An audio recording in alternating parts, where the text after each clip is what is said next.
So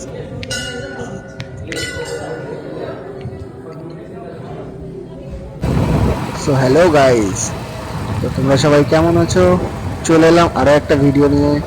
আমাদের ক্ষীরপাই মন্দিরে যাওয়ার সেকেন্ড পার্ট এটা। তো সেকেন্ড পার্টে অলরেডি দেখতে পাচ্ছ, আমরা একটা প্রথমেই দেখিয়ে দিয়েছি অলরেডি যে আমরা কোথায় যাচ্ছি। তো সবাই দেখো ভিডিওটা শেষ পর্যন্ত, এটা আমার রিকোয়েস্ট। কারণ তোমাদের সাপোর্ট না পেলে আমি ভিডিও বানাতে পারবো না। এই ভিডিওটা বানাচ্ছি তোমাদের সাপোর্ট পাওয়ার জন্যই। ঠিক আছে, ভিডিওর কোয়ালিটি যদি একটু খারাপ হয়ে থাকে তাহলে কিন্তু কেউ কিছু মনে করো না। কারণ ভিডিওটা কোনো ক্যামেরা বা কোনো গোপ্রো দিয়ে আমার কিন্তু রেকর্ডিং নয়। ক্যামেরাটা আমার কিন্তু নেই। আমি ক্যামেরা যেটা করেছি সেটা হচ্ছে আমার নিজস্ব মোবাইল দিয়ে করেছি। ঠিক আছে, তোমরা কিছু কিছু সময় দেখতে পাবে আমার লুকিং গ্লাসে দেখা যাচ্ছে যে আমি মোবাইল দিয়ে শ্যুট করেছি ভিডিওটা। তো আমরা যাচ্ছি ক্ষীরপাইতে। তো ক্ষীরপাই ওখানে বড় মার কাছে আমরা পুজো দেবো, এবং পুজো দিয়ে সেখান থেকে আমরা আবার রিটার্ন করবো আজকেই। তো দেখা যাচ্ছে আমরা এখানে মাঠের মাঝখান দিয়ে গাড়ি চালাচ্ছি, যেখান থেকে আমরা দেখতে পাচ্ছি মাঠের একটা মানে সুন্দর একটা দৃশ্য। দুদিক থেকে মানে ধান গাছের একটা যে সবুজ দৃশ্য, এবং উপরে খোলা আকাশ, পাশে কিছু গাছপালা। তো এই দৃশ্যটা দেখার জন্যই আমরা কিন্তু গ্রামে আসি। ঠিক আছে, তো আমিও মোটামুটি গ্রাম সাইডেই থাকি, বাট এতটা গ্রাম না। ঠিক আছে, যে আমি এরকম দৃশ্য দেখতে পাবো আমি আশা করিনি যে এরকম দৃশ্য দেখতে পাবো এখানে আসার পরে। তো আমার সাথে আরও আছে, আমি আগের ভিডিওতেও বলেছিলাম যে আমার সাথে আরও আমার বন্ধু বান্ধব আছে। আমার একটা দাদা আছে অলরেডি, সে আমার গাড়ির পিছনে বসে আছে। এবং আমার সাথে আরও আছে আমাদের শুভজিৎ এবং রাকেশ এবং দেবনাথ।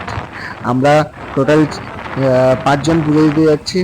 তো আমরা গ্রামের মধ্যে দিয়ে যাচ্ছি। রাস্তার কন্ডিশন কিন্তু খুবই ভালো। তোমরা ক্ষীরপাই গেলে এই রাস্তা দিয়ে যেতে পারো আরামবাগ হয়ে। এটা কিন্তু অনেকটাই শর্টকাট পড়বে। কারণ যদি ন্যাশনাল হাইওয়ে ধরে যাও তাহলে অনেকটাই কিন্তু ঘুরে ঘুরে যেতে হবে। তো আমি চাই না যে অতটা ঘুরে যাই। রাস্তাটার এখনো অবধি কন্ডিশন মোটামুটি খারাপ না, ভালোই কন্ডিশন আছে। তো দেখি আগে গিয়ে কিরকম কি রাস্তা পাওয়া যায়। আমার সামনে যাচ্ছে টুকাই। অলরেডি ও মানে রাস্তা মোটামুটি চেনে, কারণ ও বলছিল যে আগেও হয়তো গেছিল। বাট আমার ফোনে অলরেডি মোবাইলে ম্যাপ লাগানো আছে। যদি রাস্তা আমরা ভুল করি, ম্যাপ কিন্তু আমাদের সোজা রাস্তায় নিয়ে যাবে।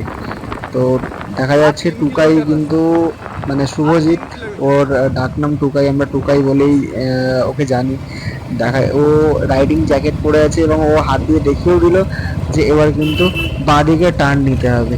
বাঁদিকে টার্ন নেওয়ার পরে আমরা কিন্তু সোজা যাব, এবং তারপরে আমরা একটা রাস্তা দিয়ে যাচ্ছি। রাস্তাটার কন্ডিশন খুব একটা খারাপ না। তো আমরা ফাইনালি চলে এসেছি ক্ষীরপাই মন্দিরের কাছাকাছি। এখান থেকে আমরা ডান দিকে একটা সরু গলির মধ্যে ঢুকবো। সেই গলির মধ্যে দিয়ে কিছুটা রাস্তা গিয়েই ডান দিকে ঘুরেই আমাদের ক্ষীরপাই মন্দির। আর বলতে বলতে আমরা চলে এসেছি অলরেডি সেই রাস্তার মধ্যে। একটা সরু রাস্তা, এখান থেকে আমরা মানে বুঝতেই পারিনি যে এর মধ্যে ওই মন্দির থাকবে।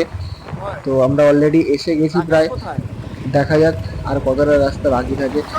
অলরেডি আমার সামনে আরো দুজন আছে, তো ওরা অলরেডি যাচ্ছে।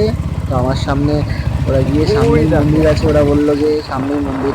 তো সেখানে আমরা যাই, দেখি যে বড় মার দর্শন আমরা পাই কিনা, কেমন কি ভিড় আছে তোমরাও সবাই দেখতে পাবে। তো তোমরা সবাই সাথে থাকো।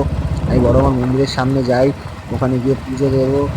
আর পুজো দেওয়া হয়ে গেলে প্রসাদ নিয়ে বাড়ি যাব। তো ফাইনালি আমরা চলে এসেছি বড়মার কাছে। তো আমাদের বাইকটা স্লো করে দিতে হলো, কারণ মন্দিরে মোটামুটি মানুষজন আছে, যাওয়া আসা করছে। তো মন্দিরের সামনে গাড়ি রাখারও ব্যবস্থা দেখলাম। আর ফাইনালি পুজো দিচ্ছি আমরা। পুজোটা অলরেডি দেওয়া হয়ে গেছে। আর আমরা এখানে ঠাকুর নমস্কার করে আমাদের ব্লগটা কিন্তু এখানেই শেষ করব, কারণ আরো কিছু ভিডিও আছে। তো নেক্সট ব্লগে আমরা সেটা দেখাবো। আমরা স্নান করেছিলাম যেগুলো, সেগুলো সবকিছু দেখাবো। তো পরের ভিডিওতে সাথে থাকবে আবার। ঠিক আছে।